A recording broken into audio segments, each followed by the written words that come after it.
again. Well, I wanted to ask you in terms of the issues. When we first met a few weeks ago, you were here in New York City to lay out your pretty ambitious immigration agenda, and obviously the immigration has become an even bigger issue in terms of the Republican discussion. Could you talk about what your differentiate yourself in terms of not only the Republican candidates, but of your fellow Democratic candidates and President Obama on the issue of immigration? Sure, and thank you. Juan, I believe that our country is made stronger in every generation by the arrival of new American immigrants. In my great-grandparents' day, they were a lot of Germans, and there were a lot of Irish. In our day, there are a lot of new American immigrants who are coming from our own hemisphere, and others. Actually, I think the largest numbers are China of late. So the bottom line is this. The enduring symbol of our country is not barbed wire fences, not chain link fences, not internment camps for women and children. The enduring symbol of our country is the Statue of Liberty. And we do best as a nation, and we are most credible in the exercise of our foreign policy when we act in accordance with our deepest principles. And one of those principles, especially in the context that we're seeing the suffering in Syria and the refugee families fleeing with their children, little bodies washing up on the beaches, we need to step up.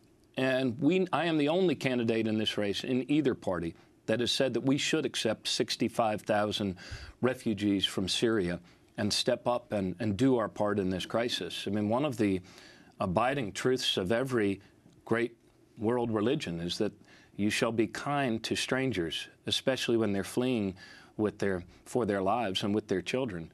So we are a great and generous, and we are a good and compassionate nation. And the truth can damn well defend herself, but she needs to be stated first, and then the American people will rally to their true selves.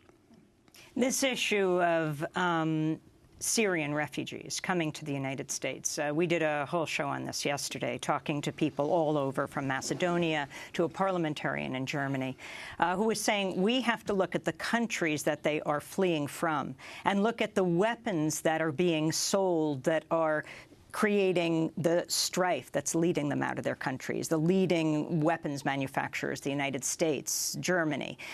We have to look at war. What is your position on the issue of, for example, going back in time? Were you for the invasion of Iraq? No, I was opposed to it. In fact, I said that it was going to open up or stir up a hornet's nest, and we are not prepared for the second and tertiary cascading effects of it.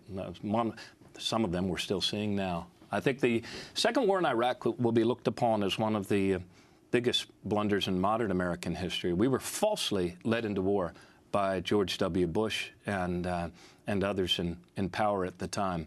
And we need to learn from those mistakes.